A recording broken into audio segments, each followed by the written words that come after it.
My name is Velika Carew.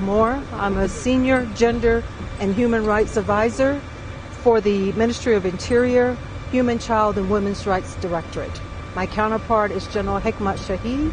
I have been here in Afghanistan for a little over a year, and I extended to stay to help General Hikmat Shahid accomplish some of the goals that she's identified for the females and the integration of the females into the AMP.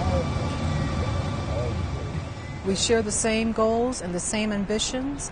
The thing that I had to learn here is when I got here is their culture.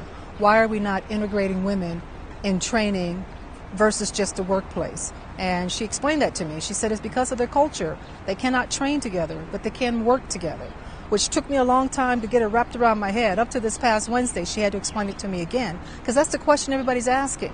But I have a great respect for what she's doing, and the fact that she's been with the AMP for over 30 years, she's been through it all, she knows it all, she's a very smart lady, and I do respect her to the utmost. She's taught me a lot about just being a female here in Afghanistan.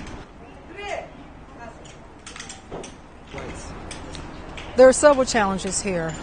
Like I said, the culture is the main thing. It's just the mindset of the elders versus the younger generation. The elders don't want their women to work. They want them at home. And the younger generations, they're more open to the women being in the workplace. They look at them as their sisters. So it's a cultural thing. It's how education has played a lot with it, because I've noticed that those that are not educated are not open-minded enough to realize the effect this is having on their own culture. The uneducated are more closed-minded versus the educated are more open-minded. Yeah. Right now we're trying to improve the facilities for the females so they'll be safe. And what does that mean? That means we're installing cameras in public areas in the training centers as well as the workplace.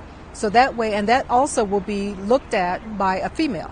And she will have access to a phone so she can call the police department if she sees something happening that should not be happening. But I figure if they know that they, being the men, know that they're being looked at, it'll hopefully cut back on the number of harassment and violence in the workplace. So that's one of the challenges we're looking at, is to find a secure place for them to be trained that the families will accept.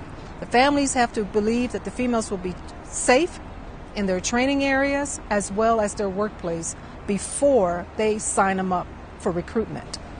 Human rights and women in Afghanistan is something that we're getting more women in powerful positions. I think that's a big plus for us. It's a big plus for the Afghan females, because the president just put a female in the Supreme Court. He just identified 4 female in high positions.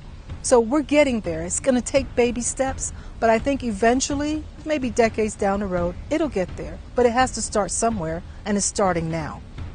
I like to say that when you have 2 legs, you don't go hopping on one leg, you use both legs. Any society, half of the society is women and half of the society is men. And if you want to develop a country, you need both men and women to work together. So this is why it's important that women take part in the process. And at this point, we are looking at a peace process, and they should be part of it. I have had the pleasure of meeting the First Lady and then been in her presence, and I think just hearing what she has to say will have a great impact on the females. Now, a lot of them will not say that publicly, but I do believe they're listening to what she has to say. I do believe that they believe in what she has to say, even the fact that she's not an Afghan herself, but she's lived the Afghan life with her husband for several years, so she understands it. I would give anything to see the females here live in peace. In all the provinces, I would give anything for them to be able to speak their mind freely and not be afraid of losing their lives in the process. That is my goal. And to see the females integrate as equals next to the males and be treated as equals and not be treated any less, just the same.